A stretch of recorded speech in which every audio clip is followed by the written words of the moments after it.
Agora o quarto painel, que tratará do trabalho indígena, perspectivas práticas de coletas ressignificadas em território urbano, exploração de mão de obra e tráfico de pessoas.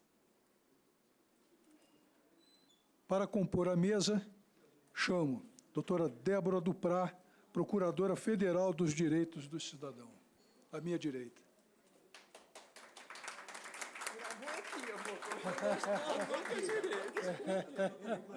Algum aqui?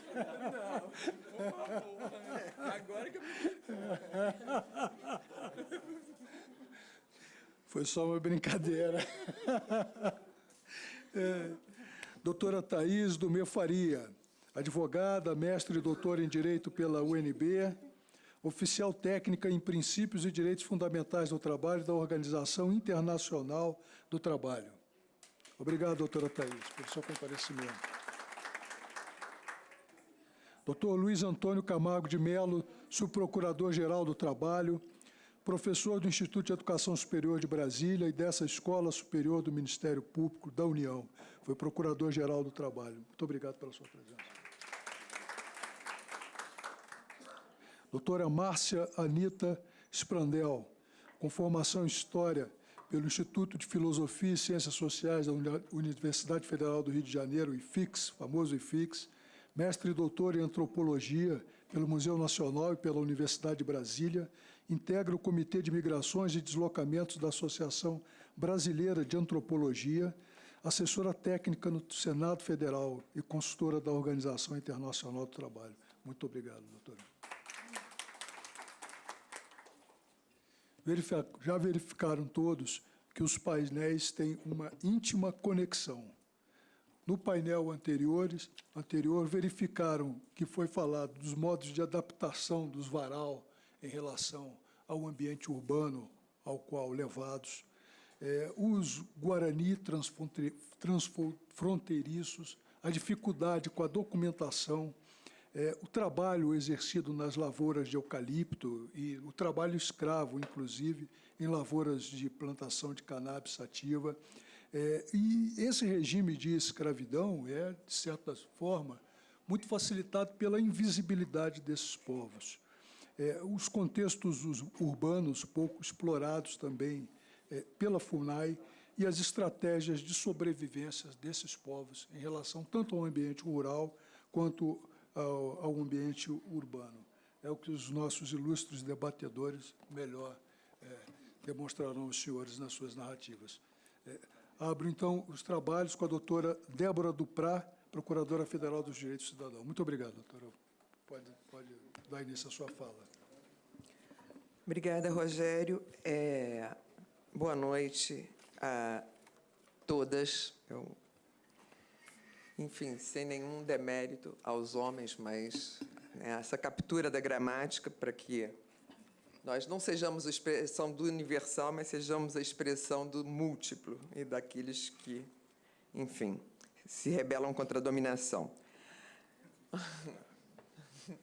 Mas, enfim, a gente está numa escola e eu vou propor para vocês exatamente um exercício de desaprendizagem. Eu acho que nós só conseguimos trabalhar essa temática como dos vários grupos dominados historicamente se a gente desaprende ou se a gente consegue entender algumas noções que nós herdamos e que nós naturalizamos e que nós reproduzimos no nosso cotidiano. Então, eu vou começar com um exercício de trás para frente para a gente pensar quanto do que nós falamos a respeito da questão indígena ainda é fruto de percepções que foram naturalizadas ao longo do tempo por vários mecanismos. Começando, que eu acho que nós não podemos pensar a questão indígena e a questão das dominações que ocorrem na sociedade brasileira sem nós pensarmos os nossos atos inaugurais, né? Enfim, como o Brasil ele começa como sociedade política. O Brasil começa com o episódio da conquista, que é um empreendimento masculino levado a cabo por um homem branco europeu. Quando ele entra aqui, o Todorov tem uma frase muito boa, que ele, a um só tempo, ele reconhece e nega a alteridade. Por quê? Ele reconhece que há indivíduos e grupos diferentes, mas ele não pode admitir que esses grupos sejam iguais a ele em direitos, em capacidades e em cultura. Então, ele vai entender esses grupos como grupos inferiores, sem cultura, destituídos de instituições, quase elementos da natureza, né? Então, é o primeiro ato que nós começamos como sociedade política. Na sequência, nós temos o episódio da escravidão, que tem múltiplos significados, né? Primeiro, é a consideração de um grupo de seres humanos desprovidos de humanidade e transformados em pura mercadoria, né? Isso dá ensejo à criação de uma burguesia absolutamente ociosa que vive do trabalho, da exploração absurda, né, desses corpos negros.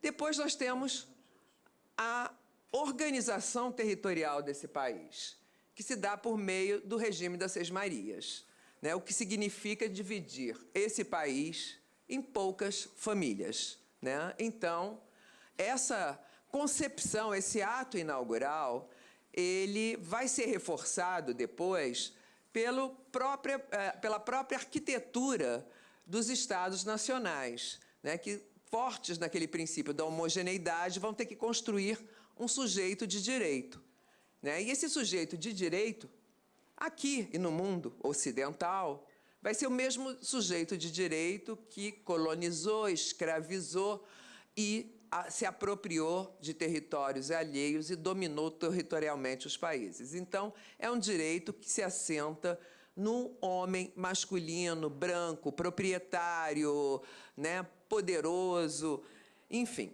Isso tudo vai sendo naturalizado e vai sendo reificado nas instituições escolares, né?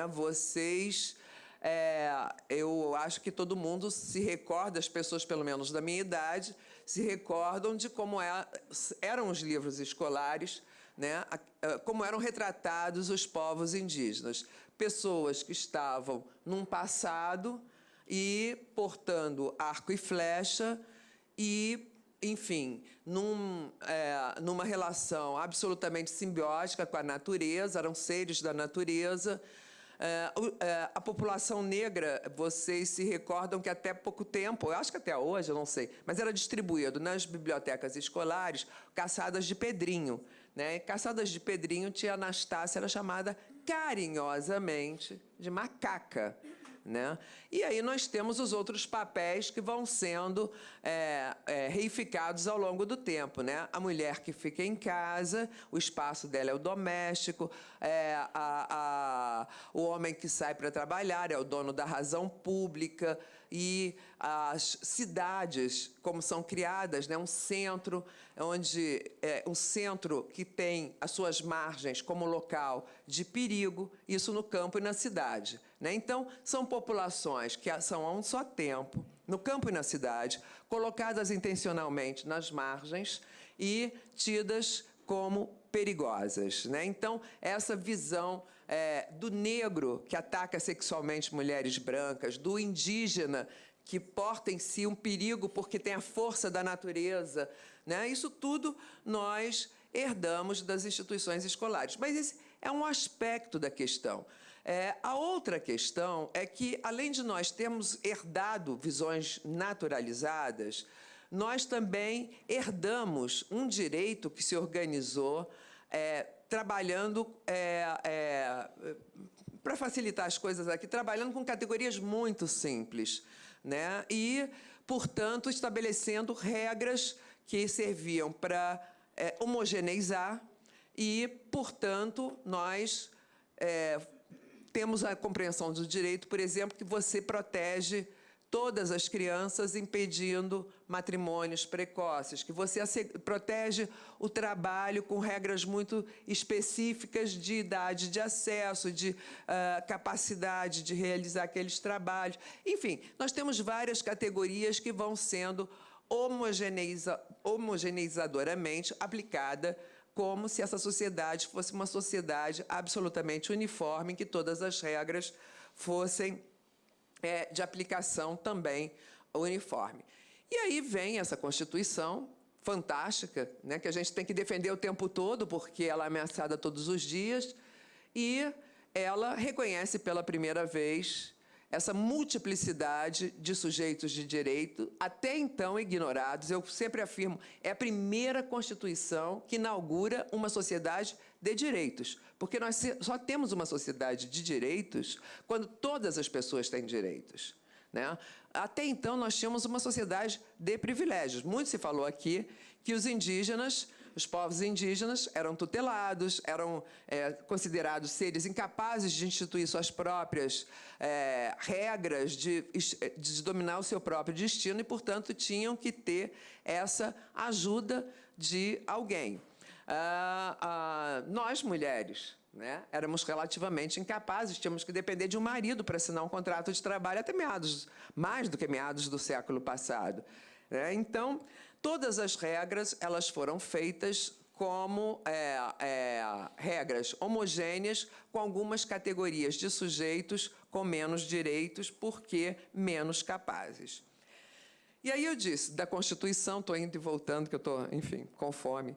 E aí veio essa Constituição, distribui direitos, reconhece que todos são sujeitos de direitos, mas que esses direitos eles se realizam de acordo com o modo em que essa pessoa vive, o modo como ela se insere no seu coletivo, o modo como esse coletivo também tem as suas inserções nessa sociedade maior. Bom, feitas essas considerações iniciais, nem todo mundo aqui é do direito, né? Só lembrando que nós temos uma coisa muito recente de direitos para todas e todos, e que nós temos regras que, uma vez vindo uma nova Constituição, nós temos que fazer uma leitura a partir da Constituição. Então, herdamos várias regras anteriores à Constituição de 1988, que toda vez que nós formos pensar, nós do direito, nós temos que fazer a crítica. Será que estamos analisando de acordo com a Constituição, ou será que a gente não está analisando essa regra a partir daquelas percepções que herdamos? E aí eu vou colocar aqui a primeira questão para vocês. Por exemplo, a legislação, a Constituição também, né? Só que a Constituição ela contém uma porção de regras que elas só são inteligíveis se elas forem confrontadas umas com as outras, porque aquilo ali forma um sistema que, às vezes, algumas coisas parecem incoerentes, mas que você tem que buscar a coerência, né? Então, vou aproveitar o Camargo está aqui, que o tema da mesa é trabalho, e a Constituição e a CLT proíbem o trabalho de pessoas menores de 16 anos. Né? Guaranis se casam antes dessa idade. Começam e têm uma relação com a cidade, com o meio urbano, muito forte. Essa regra se aplica aos guaranis se eles pretenderem trabalhar. É possível assinar uma carteira de trabalho para um jovem guarani de 14 anos? Não estou falando de menor aprendiz, não. Estou falando de carteira de trabalho. Será que por que não? Estou discutindo com vocês. Por que não? Vamos lá.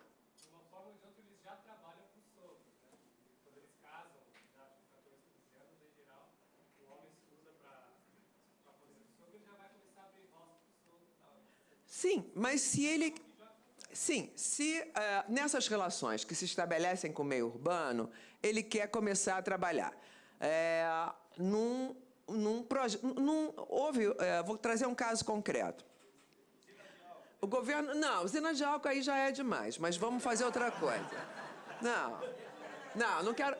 Não, mas não vamos para a usina de álcool, não. Vamos para uma coisa mais digna. Vamos pensar... Não, porque a gente sabe o que foi. Aí é trabalho escravo, a gente teve situação de trabalho escravo. Eu e Camargo conhecemos muito bem essa situação né, tivemos, né, em Mato Grosso do Sul, nesse processo da absoluta informalidade da relação trabalhista. Mas houve um programa de governo, na década de 90, meu primeiro emprego. Ele era exatamente para empregar jovens de 16 a 18 anos. E houve um pleito guarani que considerasse a idade, o início da idade adulta dos guaranis Mbiá. E aí o pleito era para que começasse aos 14 anos. Pode? Não pode. O que vocês acham? Por que a Constituição ela protege o trabalho aos 16 anos? Impede o trabalho antes dos 16 anos? Tem muitas razões, né? Tem proteção à infância, mas se você for para o mundo do trabalho, eles vão dizer basicamente que é por uma questão de saúde, do que o corpo pode suportar, tanto em termos físicos quanto em termos psicológicos. Será que todos os grupos eles têm a mesma compreensão de corpo, de saúde, de idade? Vamos lá, antropologia, quero lá vocês, vamos provocar aqui. Pois é. Então, esses são... Pois é, não, eu não tenho nenhuma certeza, mas aqui também acho que esse é o nosso papel.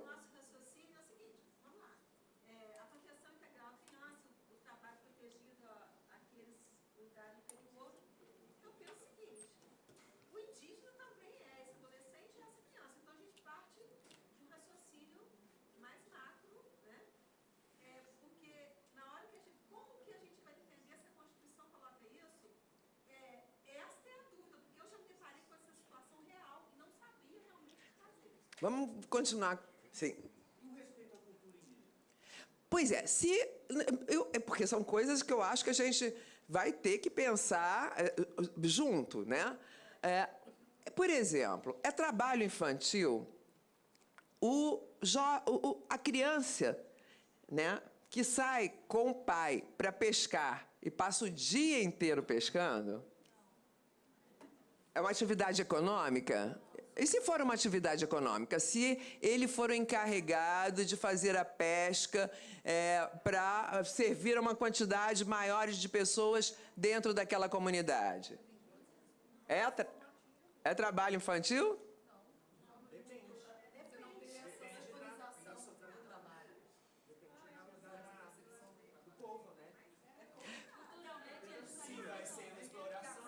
Hã?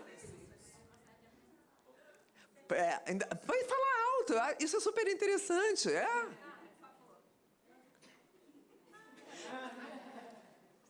Tem muitas coisas, eu acho, que para serem discutidas, mas o que eu estou propondo é exatamente a gente pensar as múltiplas questões que estão envolvidas, né? A primeira delas foi o que ela disse: sair com os mais velhos para atividades é uma forma de transmissão de aprendizado. Se a gente acha que ele está sendo retirado da atividade educacional, é porque a gente tem uma compreensão também hegemônica de educação, que a educação só se dá em ambientes formais e por modos formais de transmissão de conhecimento, né? Então, a gente tem que ter esse cuidado sempre de imaginar que nada do que existe, do que nós herdamos, é absolutamente simples, né? Por exemplo, uma outra coisa. Vamos continuar aqui nesse exercício de pensar situações. Só para esse caso ainda, só para entender. Eu não sei se tem uma resposta já concreta sobre esse caso, mas tem o caso do salário maternidade, por exemplo. Pois é. Eu imagino, assim, que seria uma relação semelhante. O salário maternidade já tem decisões, tudo que pode, sim, né, menores de 14 anos, porque a cultura dos Caramari, de outros, dos Waimiri, pode. E da mesma maneira, eu imagino que poderia também ter essa relação de uma relação de trabalho, enfim, se isso faz parte da cultura. E aí, só para dar um exemplo, eu estive na terra indígena Pirahãs. Tinha um pirahãzinho de 5 anos, com um facão na mão, 5 anos, facão na mão, não trabalhando, mas assim, fazendo assim com o facão. Se fosse na nossa cultura, meu Deus do céu, Agora, vamos... Essa coisa eu gosto muito, quando falam de cultura, né? Essa coisa, o que é cultura? Porque aí a antropologia fala, porque a cultura... É fácil a gente falar, cultura... E aí a gente pensa também, isso é uma forma de também falsificar a realidade da cultura como sendo alguma coisa absolutamente bonita, idílica, sem divergências internas, sem relações de dominação internas, sem relações de poder internas. Entendeu? Então, assim, além de não existir respostas simples, nós do direito não damos conta disso tudo. A antropologia se vê às voltas com dilemas muito grandes, porque também herdou visões muito simples, né, e muito naturalizadas disso tudo. O que eu acho é que nós, para todos esses casos, nós vamos ter que criar problemas. Nós temos a obrigação de levar para o judiciário muito mais desconforto do que certezas, né? Uma outra coisa, por exemplo, só vou ficar no mundo do trabalho porque o Camargo é meu debatedor, e aí eu vou provocar ele até muito. Universidades, cotas para indígenas. A universidade estabelece cotas para indígenas, mas exige que eles sejam aldeados. Tá? Há uma razão aí, e eu até defendo esse critério. Os recursos são escassos, nós vamos primeiro privilegiar os indígenas que vão levar o retorno daquele conhecimento para a sua aldeia. É uma possibilidade. Os guaranis que vendem artesanato na cidade durante a semana são aldeados ou são urbanos? Eu estou falando dos guaranis porque, enfim, vem sempre os guaranis, mas eu acho que tem um zilhão de comunidades em que essas práticas existem.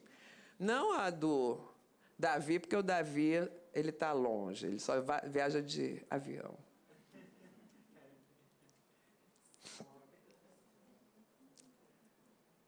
E aí?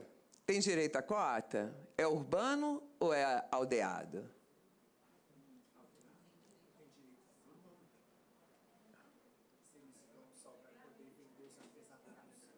Ficam na cidade toda semana. Toda. Aldeado é porque todo mundo usa. Pois é, porque essa noção de, assim, aldeado é uma noção também né, que nós herdamos de uma aldeia e tal. O importante, eu acho, se o objetivo da cota é garantir que o conhecimento que ele está, enfim, está adquirindo, ele vai ser levado para a comunidade, essa situação de onde ele se encontra é a questão de menos relevância, e sim a maneira como ele contribui com a comunidade. Até porque, para ele vender o artesanato na cidade, geralmente ele fez uma atividade de coleta anterior. Então, essa relação entre urbano e rural, ela também é uma relação que ela precisa ser problematizada. Eu estou falando na questão indígena, isso em qualquer área, sabe? Porque o pensamento anterior é um pensamento binário, onde as coisas são ou de um lado ou de outro. Geralmente as questões não são de um lado nem de outro, estão no meio, transitam, entendeu? E essa é a realidade. Mas grupos urbanos, aldeias urbanas, onde você tem Caiapó, você tem Tenharim, você tem Caingangue. Vamos falar do santuário, né? Vamos falar do santuário. E aí? É terra tradicional? É área indígena?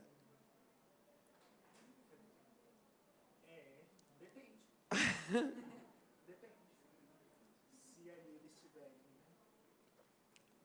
ocupando de forma tradicional, né, a partir dos seus costumes, cultura, princípios, é tradicional sim. Porque é eles que vão construir com aquele local, né, o seu vínculo, né, Eles teriam direito à cota por esse critério dos índios aldeados, esse nome, os índios que vivem em comunidade? Oi? Lá na UNB, a gente tem entrevista com os estudantes e tinha muitos do santuário e eles tinham a assinatura das lideranças de lá. Então, a gente considera o cursinho deles. Vem com a comunidade, né, com a aldeia, com o povo. Que comunidade, que grupo indígena? O que você considera grupo indígena? O grupo seria a família deles, que a gente está considerando lá. A família deles é a liderança, é o grupo. Então, assim, depende do que a cultura deles reconhece como grupo.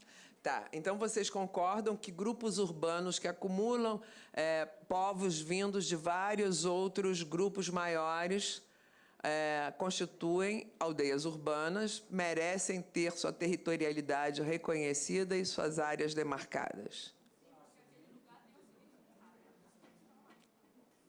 O que vocês acham? Doutora, mas o pensamento antigo não consegue ver assim. Não. Eu fico pensando antes lá no tempo do século XX de Cabral ainda. Pois é.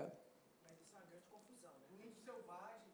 As duas aldeias que estão lá dentro de Campo Grande, imagina que são várias, né? Tem Terena, tem Pois é.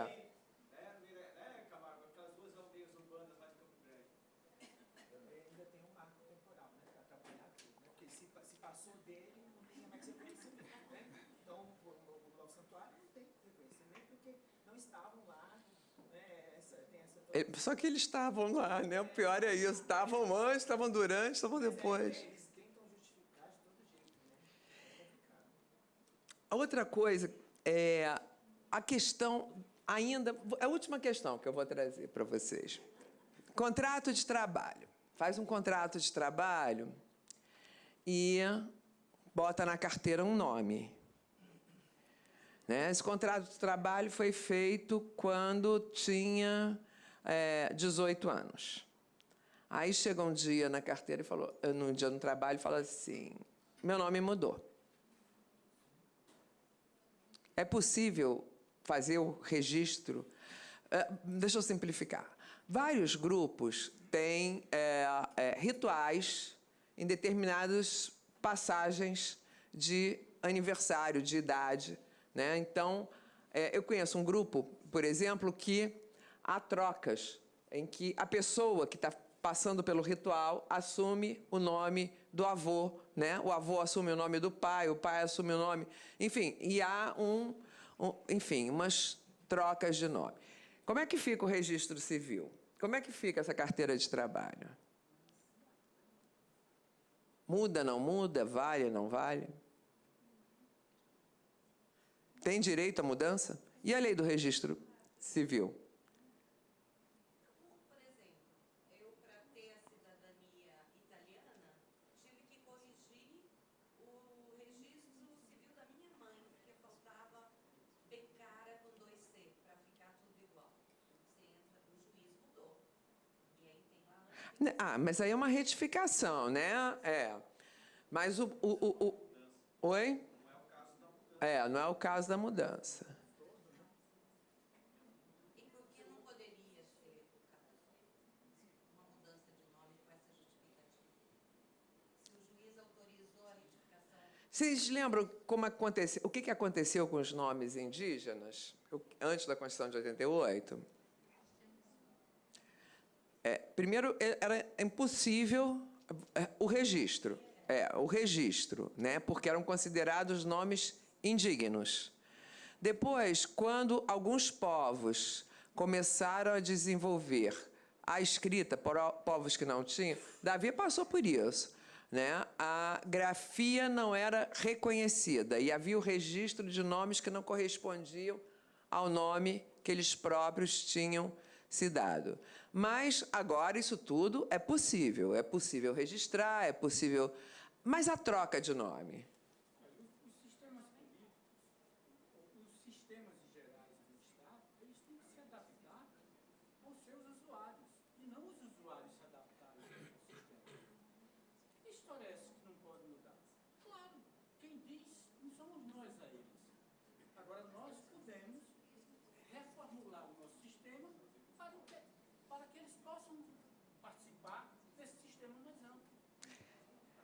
O nome é uma das coisas assim que a gente tem como mais importante de ser fixo, né? Por quê?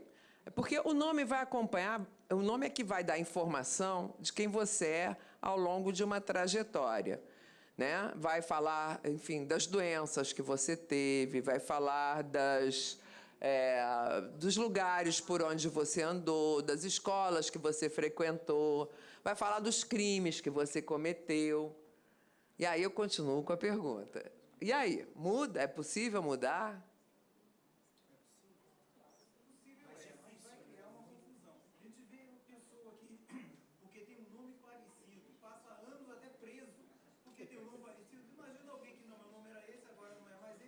Aí o que cometeu o crime tinha um outro nome que era parecido, ficou 3 nomes diferentes, vai criar uma confusão enorme.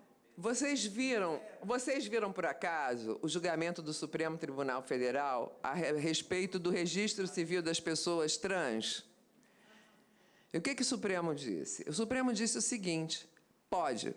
E precisa fazer o quê? Precisa um médico falar que é uma pessoa doente, precisa, né, enfim, é uma doença, e aí era de um jeito, ficou do outro. É preciso uma intervenção judicial? Não é preciso nada. É preciso dizer, né? Porque é uma expressão de ser. Agora, isso é uma revolução, assim, sem tamanho no campo do direito, que trabalha com certezas, com seguranças. E o que o Supremo trouxe foi exatamente o espírito, eu acho que nesse julgamento, mais do que qualquer outro, o espírito da Constituição de 88, que é uma Constituição em que o juiz tem a obrigação sempre de fundamentar muito as suas decisões, porque nada é permanente. Tudo é impermanente, imperfeito e está para ser construído. Eu acho que é com esse espírito que nós temos que trabalhar a questão indígena. Obrigada.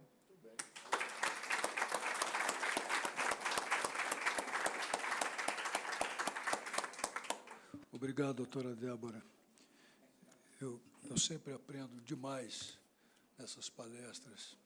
Tenho uma grande alegria em ouvi-la e aprender cada vez mais. O direito à autodeterminação informativa, antes consagrado no direito europeu, agora tardiamente, chegando em terras brasileiras, o direito à autodeterminação informativa é de todo e qualquer ser humano, inclusive dos indígenas. Passo a palavra agora, então, à doutora Thaís Dumé Faria. Doutora Thaís. Ah, sim, pois não. Quer trocar? Venha para cá. Sim, muito mais simples. Não, aqui. Você sabe. Presidente Felipe. Presidente.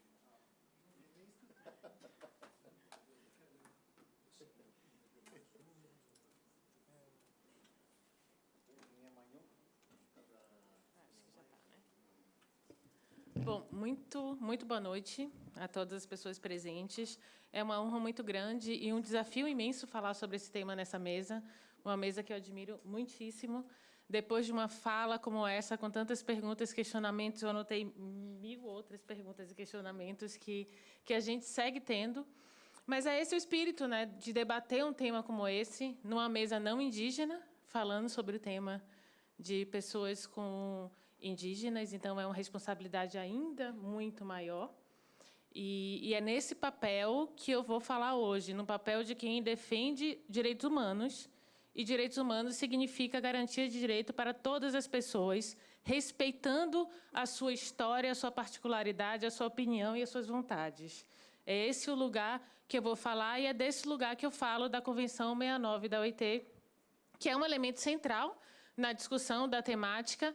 Já deixar claro desde o início que essa convenção ela não trata somente dos povos indígenas, ela trata dos povos tradicionais de maneira geral, mas, obviamente, eu vou focar essa apresentação hoje no tema dos povos indígenas, porque é esse o nosso tema de debate, mas eu quero deixar claro, porque isso também, às vezes, é motivo de discussões em outros contextos, é preciso deixar isso muito claro.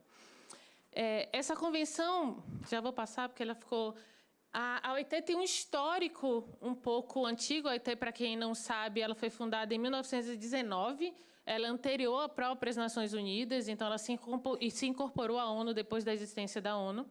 E desde os anos 20, a OIT começa a examinar as chamadas populações nativas das colônias. Aqui é um breve histórico, só para vocês entenderem o processo de discussão até a chegada da convenção que a gente tem hoje, em 169. Em 1930, a gente tem uma convenção sobre trabalho forçado. Por que eu coloco ela aqui? Porque hoje a gente está falando sobre trabalho, sobre garantia do direito ao trabalho e sobre prevenção à exploração no trabalho e a particularidade que os povos indígenas têm com relação a isso. Todas as convenções da OIT servem para os povos indígenas, todas, sem exceção, como servem a todas as pessoas. A diferença é que, para algumas categorias e para alguns grupos, diante da particularidade de diversas questões, é importante ter convenções específicas para lidar com isso. Uma dessas particularidades, por exemplo, que foi falada pela doutora Débora e que a OIT trata de forma muito clara nessas convenções, é o trabalho infantil. Existe uma convenção sobre trabalho infantil, que é 182, e existe a convenção 169 sobre povos indígenas e tradicionais. E nessa discussão, é de maneira muito clara que o trabalho infantil é tratado de maneira diferente. É tratado o trabalho infantil enquanto, dentro de uma comunidade, como forma de aprendizado e como forma de acesso a essa cultura, inclusive de replicar essa cultura, é diferente de uma outra criança que não tem essa mesma cultura e que vai fazer um trabalho que é um trabalho econômico e que não tem a ver com crescimento cultural e nem com aproximação do seu grupo cultural. Então, só para deixar claro que, inclusive, a Convenção sobre Trabalho Forçado, obviamente, diz respeito também aos povos indígenas. Em 1952, começou um programa chamado Índio Andino, que era especificamente da região andina. Em 1953, a OIT publica As Populações Aborígenes, Condições de Vida e de Trabalho das Populações Autônomas dos Países Independentes. Em 57, adotam a Convenção sobre Populações Indígenas e Tribais, que é a Convenção 107.